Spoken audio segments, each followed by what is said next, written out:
Prescott Van Meyer III, sommelier from home. In today's episode, we try El Jolgorio Ancestral Coyote mezcal. Is this a very expensive mezcal? Yes. Is it cooked underground, crushed by hand with wooden mallets, fermented in wooden vats, and distilled in clay pots? Yes, it is. Is it sourced from 16 families in the Oaxaca region? Indeed. Was this produced by master mezcalera Dona Justina Ruiz Perez? Yes, it was. In this batch were only 210 bottles created? That's also true. This shit's fire. Am I excited to try it? You bet your sweet bippy. You might be asking yourself how I was able to procure such a lovely, unique, and frankly, expensive bottle of mezcal. Well, got a bit of a secret donor, a little sugar daddy, if you will. And he sent me a whole package with which to enjoy. He saw me try the other mezcal on this channel, the El Scorpion. He said it insulted his humanity. So he took it upon himself to make sure I enjoyed one of the world's finest mezcals. And he sent it to me.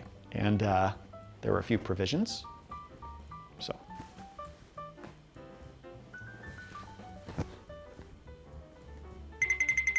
Now that's out of the way, we can truly enjoy this absolute masterpiece, a work of art in every way. Each batch only comes out to 180 to 210 bottles. This one was 210. I think in 2020 there was only 180 bottles. So this is the 198th bottle of this particular batch, which was batch number 8. I am elated and a little sad to open up this bottle. Because like life, once something is born, there's a beauty to it.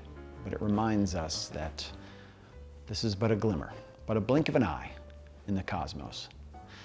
What a treat, indeed. I will be trying this product neat, as something of this fine quality deserves to be tried. But I'm also gonna be trying it in the traditional way with sal de gusano. That's right, agave worm salt. And also we're gonna have an orange wedge to go along with it. And if you're creeped out by worms, too bad.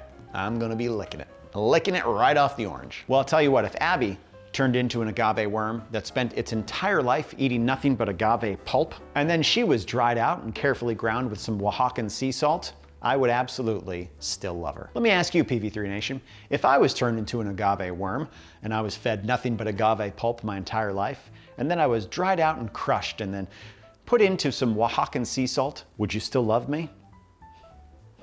I hope so. So the worm gets dried out and then ground into a fine dust, just obliterated, much like my heart. I'm over Abby. Anyways, let's open up this bottle. Well, just one more stipulation before we're able to open it up. Thank you for the mezcal, Papi. All right, well, let's open it up.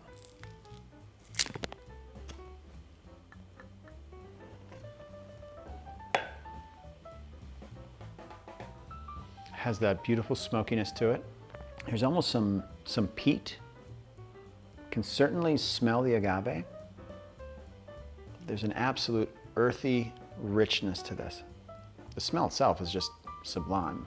Very clean. To be 56.8% alcohol, like this batch is, and still to have all these florals, these rich aromas, this earthiness coming right off of it and not being too overwhelming, lets me know that this is an absolutely smooth drink. Haven't even tasted it yet. Oh, this is extraordinary. Folks, I want to say something witty. Give you some jokes, but I just want to drink it. Here we go. First sip.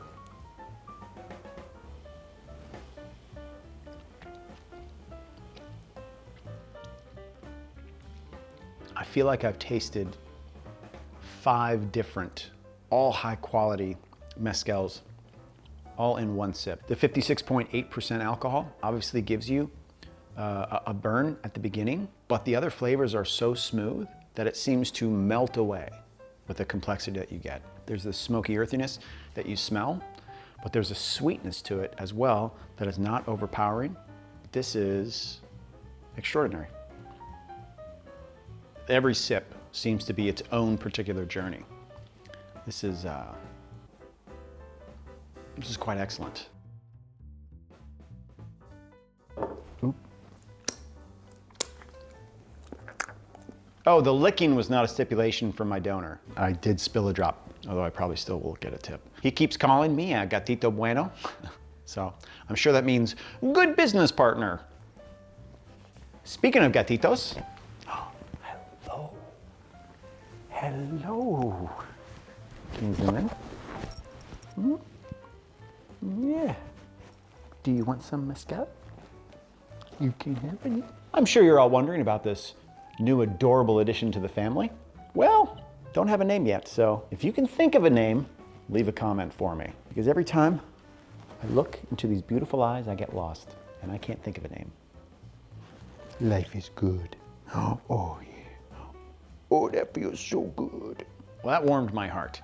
But now it's time to try this the traditional way, just like I said. So first, let's cut the orange.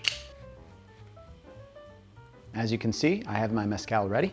I also have the orange slice cut right in half for a perfect little bite, and I have the agave salt right on top. So here we go.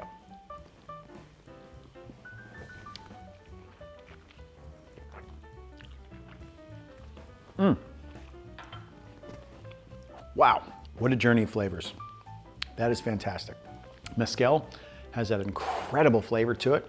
To follow it up with this sweet orange, there's a richness from it you can't get from other smoked salts. This sal de gusano, boy, it really takes it over the edge, adds this depth that is just so interesting. I can see why people pair them together. That is exceptional.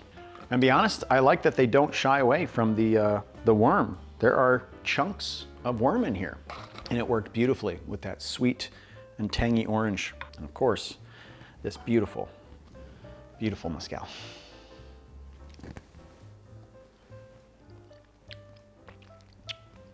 Who would be drinking this? Well, only 210 people. And I'm one of them. I would pair this with a beautiful sunset dinner. A sunset dinner that I'm not paying for, that is extraordinary in all its bounty. And that the tab is being picked up by someone who just admires me and is only asking for a little bit in return for that generosity. I'm giving this mezcal and this kitten a very rare 100.